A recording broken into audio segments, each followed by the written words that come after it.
Hello प्यारे साथियों।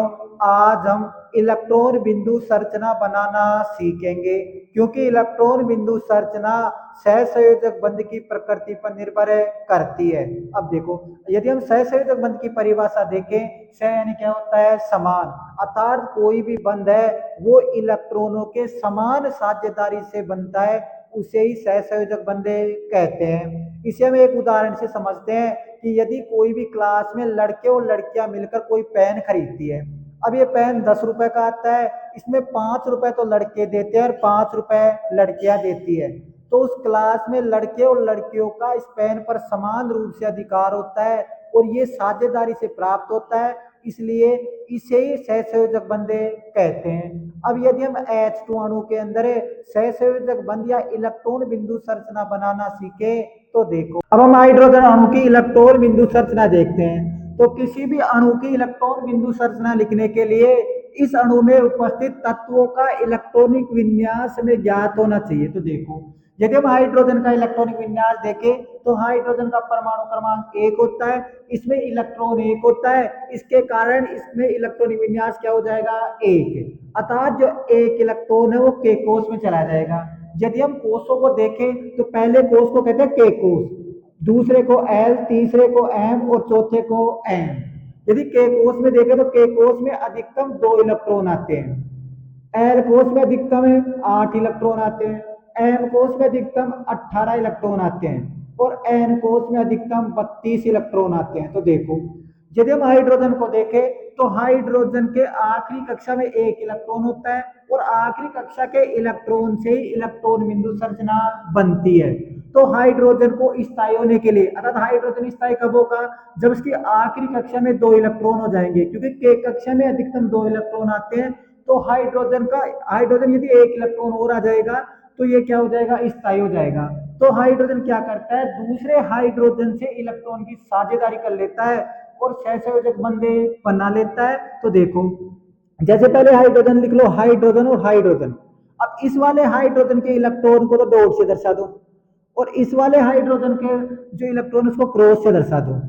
अब इस वाले जो है हाइड्रोजन है, ये स्थायी विन्यास प्राप्त करने के लिए इस वाले हाइड्रोजन से 1 इलेक्ट्रॉन की क्या कर लेता है? साझेदारी कर लेता है। तो इस वाले हाइड्रोजन के पास कितने इलेक्ट्रॉन हो गए? 2 इलेक्ट्रॉन हो गए।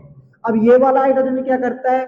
इस वाले हाइड्रोजन का 1 इलेक्ट्रॉन ग्रहण कर लेता है और इलेक्ट्रॉन की साझेदारी कर लेता है।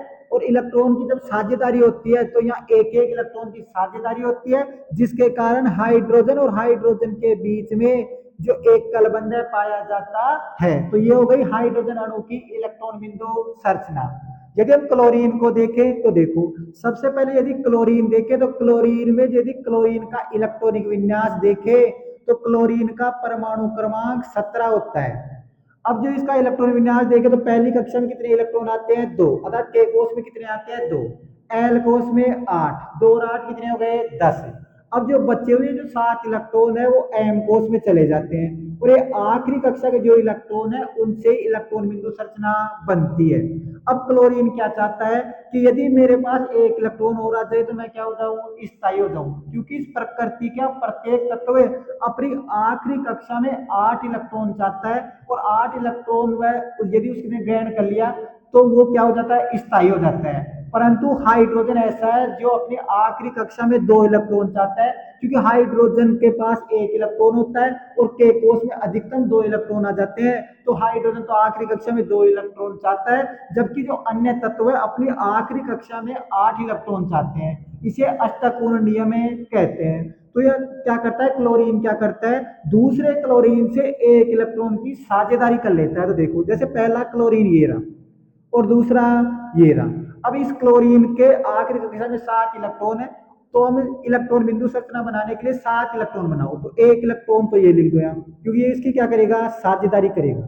और बचे हुए जो 6 इलेक्ट्रॉन है उसको विपरीत लिख दो, 2, 3, 4, 5, 6 और 7। अब इस वाले के भी 7 इलेक्ट्रॉन बनाना है, तो पहले 1 इलेक्ट्रॉन, 2, 3, 4, 5, 6, 7।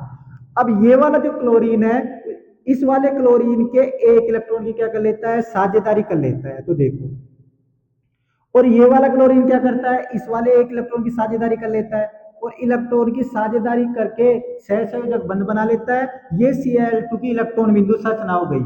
अब यह एक एक इलेक्ट्रॉन की साझेदारी होती है, जिसके कारण क्लोरीन और क्लोरीन के बीच में एक कलबंध पाया जाता है। यदि हम ऑक्सीजन अणु को देखें तो देखो, सबसे पहले ऑक्सीजन अणु में ऑक्सीजन का इलेक्ट्रॉनिक विन्यास देखें तो ऑक्सीजन का परमाणु क्रमांक 8 होता है। तो देखो, पहले वाली कक्षा के कक्षा में आएंगे 2, और बचे हुए जो 6 इलेक्ट्रॉन है वो एल कक्षा में आ जाएंगे। अब देखो, अब ऑक्सीजन क्या चाहता है कि यदि मेरे पास 2 इलेक्ट्रॉन में और ग्रहण कर लूं तो मेरे आखिरी कक्षा में 8 इलेक्ट्रॉन हो जाए और मैं स्थायी हो जाऊं। तो ये ऑक्सीजन है, दूसरे ऑक्सीजन से 2 इलेक्ट्रॉन क्या कर लेता है, साझेदारी कर लेता है। देखो, एक ऑक्सीजन और दूसरी ऑक्सीजन। अब इस ऑक्सीजन के 6 इलेक्ट्रॉन बनाने हैं। अब ये 2 की तो साझेदारी करेगा, तो 2 तो इसके सामने लिख दो, और बचे हुए 4 इलेक्ट्रॉनों को कहीं भी लिख दो, तो 3, 4, 5 और 6। इस वाले के आखिरी कक्षा में 6 होते हैं, तो ये 2 इलेक्ट्रॉन की साझेदारी करता है, तो 2 तो सामने लिख दो, और बचे हुए जो 4 है वो इसके इधर लिख दो, 3, 4, 5 और 6। अब देखो, ये वाला ऑक्सीजन क्या करता है, इस वाले के 2 इलेक्ट्रॉन की साझेदारी कर लेता है, और ये वाला ऑक्सीजन क्या करता है, इस वाले के 2 इलेक्ट्रॉनों की साझेदारी कर लेता है, और साझेदारी से सहसंयोजक बंध बनता है, और सहसंयोजक बंध बनने पर ही इलेक्ट्रॉन बिंदु संरचना बनती है। अब हम मैथेन की इलेक्ट्रॉन बिंदु संरचना देखते हैं। तो मैथेन का सूत्र होता है CH4। सबसे पहले हम कार्बन का इलेक्ट्रॉन विन्यास देखते हैं। तो कार्बन का परमाणु क्रमांक 6 होता है। तो इसकी जो कक्षा है इसमें कितने इलेक्ट्रॉन आते हैं, 2। एल्कोस में कितने आएंगे, आपको 6 में से 2 तो के में आ गए, तो बचे हुए 4 जो इलेक्ट्रॉन है वो एल्कोस में चले जाते हैं। ऐसे भी हाइड्रोजन का इलेक्ट्रॉनिक विन्यास देखें तो हाइड्रोजन का परमाणु क्रमांक 1 होता है, इसमें 1 इलेक्ट्रॉन होता है, और जो 1 इलेक्ट्रॉन है वो के कोष में चला जाता है। तो देखो, अब कार्बन क्या करता है, कार्बन के आखिरी कक्षा में 4 इलेक्ट्रॉन होता है, और यदि ये 4 इलेक्ट्रॉन और ग्रहण कर लेता है तो यहाँ 8 इलेक्ट्रॉन हो जाते हैं, और कार्बन क्या हो जाता है, स्थायी हो जाता है। तो कार्बन क्या करता है, 4 हाइड्रोजन परमाणुओं से इलेक्ट्रॉन की साझेदारी कर लेता है। ऐसे ही हाइड्रोजन के आखिरी कक्षा में 1 इलेक्ट्रॉन है, तो हाइड्रोजन स्थायी विन्यास प्राप्त करने के लिए 1 इलेक्ट्रॉन और ग्रहण कर लेता है। तो हाइड्रोजन के आखिरी कक्षा में कितने इलेक्ट्रॉन हो जाएंगे, 2। तो कार्बन भी स्थायी हो जाएगा और हाइड्रोजन भी क्या हो जाएगा, स्थायी हो जाएगा। अब यदि हम इसकी इलेक्ट्रॉन बिंदु संरचना देखें तो सबसे पहले कार्बन बनाओ, फिर कितने हाइड्रोजन बनाओ, 4, क्योंकि कार्बन 4 हाइड्रोजन से 1 इलेक्ट्रॉन की क्या करता है, साझेदारी करता है। अब कार्बन के आखिरी कक्षा में 4 इलेक्ट्रॉन होते हैं, तो 4 बना दो, 1, 2, 3 और 4। अब हाइड्रोजन के आखिरी कक्षा में 1 इलेक्ट्रॉन होता है, तो 1 इलेक्ट्रॉन बना दो। इस वाला हाइड्रोजन का 1 इलेक्ट्रॉन ये बना दिया, इस वाले का ये बना दिया, इस वाले हाइड्रोजन का 1 इलेक्ट्रॉन ये बना दिया, इस वाले हाइड्रोजन का ये बना दिया। अब देखो, अब हाइड्रोजन तो कार्बन के 1 इलेक्ट्रॉन की साझेदारी करता है, तो बना लो, यानी ये वाला हाइड्रोजन इस कार्बन का 1 इलेक्ट्रॉन की साझेदारी कर लिया, ये वाला हाइड्रोजन इस कार्बन के 1 इलेक्ट्रॉन की साझेदारी कर लिया, ये वाला जो हाइड्रोजन है इस वाले जो इलेक्ट्रॉन की साझेदारी कर लेता है, और ये वाला हाइड्रोजन इस कार्बन की इस इलेक्ट्रॉन क्या कर लेता है, साझेदारी कर लेता है। अब ये तो क्या हो गया, हाइड्रोजन तो स्थायी हो गया, जबकि कार्बन क्या करता है, 4 हाइड्रोजन के इलेक्ट्रॉन की क्या करता है, साझेदारी करता है। तो देखो, तो यहाँ पे हाइड्रोजन के 4 इलेक्ट्रॉन की साझेदारी करके कार्बन के गोले में तो 8 इलेक्ट्रॉन हो जाते हैं, और हाइड्रोजन के गोले में 2 इलेक्ट्रॉन हो जाते हैं। तो ये हो गई मैथेन की इलेक्ट्रॉन बिंदु संरचना। यदि हम आगे अणुओं की इलेक्ट्रॉन बिंदु संरचना देखें तो अब हम अमोनिया की इलेक्ट्रॉन बिंदु संरचना देखते हैं। तो सबसे पहले अमोनिया में नाइट्रोजन का इलेक्ट्रॉनिक विन्यास देखते हैं। तो नाइट्रोजन का परमाणु क्रमांक 7 होता है। तो पहली कक्षा में यानी एल के कोष में कितने आ जाएंगे, 2। एल कोष में कितने आ जाएंगे, 5। तो 5 और 2 कितने होते हैं, 7। यदि हम हाइड्रोजन का इलेक्ट्रॉनिक विन्यास देखें तो हाइड्रोजन का इलेक्ट्रॉन विन्यास कितना आ जाता है, के कोष में कितना आ जाता है, 1 इलेक्ट्रॉन। अब इसकी इलेक्ट्रॉन बिंदु संरचना बनाओ। अब नाइट्रोजन के आखिरी कक्षा में 5 इलेक्ट्रॉन होते हैं, तो ये स्थायी होने के लिए इसे 3 इलेक्ट्रॉन की आवश्यकता होती है, क्योंकि 8 इलेक्ट्रॉन पर क्या हो जाता है, स्थायी हो जाता है, और हाइड्रोजन को स्थायी होने के लिए 1 इलेक्ट्रॉन की आवश्यकता होती है। अतः नाइट्रोजन क्या करता है, 3 हाइड्रोजन से इलेक्ट्रॉन की साझेदारी कर लेता है। तो देखो, सबसे पहले एक नाइट्रोजन बनाओ। अब नाइट्रोजन के पास 3 हाइड्रोजन है, 3 हाइड्रोजन लगा तो 1, 2 और 3। अब नाइट्रोजन के आगे जब 5 इलेक्ट्रॉन है, तो 5 इलेक्ट्रॉन बना दो। तो 5 इलेक्ट्रॉन बनाएंगे तो पहला इलेक्ट्रॉन तो ये रहा, 1, दो, तीन, और बचे हुए जो दो इलेक्ट्रॉन वो ऊपर लगा दो, चार और पांच। अब हाइड्रोजन के आखिरी कक्षा में एक इलेक्ट्रॉन होता है तो बढ़ा दो, इसको क्रॉस से दर्शा दो, हाइड्रोजन वाले इलेक्ट्रॉन को क्रॉस से दर्शा दो। अब हाइड्रोजन भी एक नाइट्रोजन के एक इलेक्ट्रॉन की साझेदारी कर लेता है, और नाइट्रोजन एक एक हाइड्रोजन के तीन इलेक्ट्रॉनों की साझेदारी कर लेता है। तो ये वाला हाइड्रोजन इस वाले को ग्रहण कर लेता है, ये वाला हाइड्रोजन इसकी साझेदारी कर लेता है, और ये वाला इस हाइड्रोजन इसकी साझेदारी कर लेता है। जबकि जो नाइट्रोजन है वो तीनों हाइड्रोजन के एक एक इलेक्ट्रॉनों की साझेदारी कर लेता है। तो ये हो गई NH3 की इलेक्ट्रॉन बिंदु संरचना। अब हम आगे देखते हैं। अब देखो C2H2, यदि हम इसकी इलेक्ट्रॉन बिंदु संरचना देखें तो इसे कहते हैं एथाइन, ETHYN। अब सबसे पहले तो हम इसकी संरचना देखते हैं। तो सबसे पहले इसमें कार्बन और कार्बन, कार्बन कितने हैं, दो। अब इसमें कार्बन और कार्बन के बीच में YN का मतलब है त्रिबंध पाया जाता है, त्रिबंध लगा दो। अब इसमें हाइड्रोजन जोड़ दो, कितने हाइड्रोजन, दो, तो दो हाइड्रोजन जोड़ दो, एक हाइड्रोजन और दूसरा हाइड्रोजन। अब इसकी इलेक्ट्रॉन बिंदु संरचना बढ़ाओ। सबसे पहले दो कार्बन है, कार्बन लिख दो एक और दो। अब हाइड्रोजन लिखो, हाइड्रोजन और हाइड्रोजन। कार्बन के आखिरी कक्षा में चार इलेक्ट्रॉन होते हैं तो चार इलेक्ट्रॉन बनाओ। तो देखो सबसे पहले तीन इलेक्ट्रॉन तो इस वाले कार्बन के सामने बना दो, क्योंकि ये तीन इलेक्ट्रॉन क्या करता है, साझेदारी करता है। तीन इलेक्ट्रॉन बना दो, एक, दो, तीन, और बचा हुआ इस कार्बन का एक इलेक्ट्रॉन यहां लगा दो। ऐसे ही इस कार्बन के जो चार इलेक्ट्रॉनों में से तीन तो यहां बना दो, एक, दो और तीन, और बचा हुआ जो एक इलेक्ट्रॉन है इस हाइड्रोजन के सामने लगा दो, क्योंकि हाइड्रोजन भी एक इलेक्ट्रॉन की साझेदारी करता है। अब हाइड्रोजन देखो, हाइड्रोजन का इलेक्ट्रॉनिक विन्यास यानी के कक्षा में एक इलेक्ट्रॉन होता है तो बनाओ। ये हाइड्रोजन का ये वाला इलेक्ट्रॉन हो गया, इस वाले हाइड्रोजन का ये वाला इलेक्ट्रॉन हो गया। अब इलेक्ट्रॉन बिंदु संरचना देखो, ये वाला हाइड्रोजन इस इलेक्ट्रॉन क्या कर लेता है, साझेदारी कर लेता है, और ये वाला हाइड्रोजन इस इलेक्ट्रॉन क्या कर लेता है, साझेदारी कर लेता है।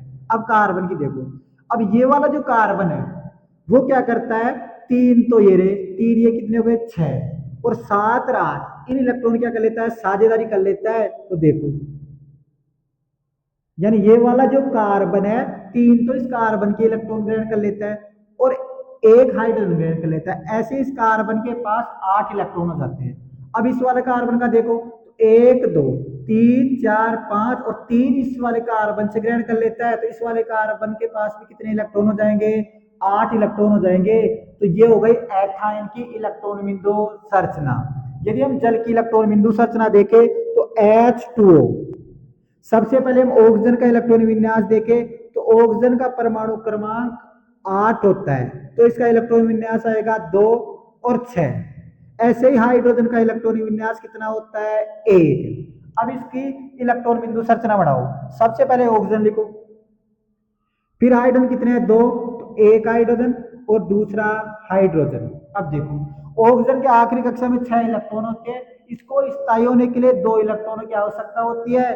अतः ये 2 इलेक्ट्रॉन 2 हाइड्रोजन से क्या कर लेता है, ग्रहण कर लेता है, और हाइड्रोजन के आखिरी कक्षा में 1 इलेक्ट्रॉन होता है। ये भी स्थायी होने के लिए एक ऑक्सीजन के जो इलेक्ट्रॉन है उससे क्या, उसका क्या कर लेता है, साझेदारी कर लेता है। तो देखो सबसे पहले ऑक्सीजन के 6 बनाओ, 6 ऑक्सीजन के 6 इलेक्ट्रॉन बनाना है। तो एक इलेक्ट्रॉन तो हाइड्रोजन की साझेदारी होगा तो यहां बना दो, एक यहां बना दो, बचे हुए जो 4 इलेक्ट्रॉन है दो ऊपर लगा दो और दो नीचे लगा दो, क्योंकि ये इलेक्ट्रॉन की साझेदारी नहीं करते हैं। अब इस वाला हाइड्रोजन का इलेक्ट्रॉन बनाना है तो हाइड्रोजन का एक इलेक्ट्रॉन होता है तो ये बना दो, इस वाला हाइड्रोजन का भी एक होता है, ये बना दो।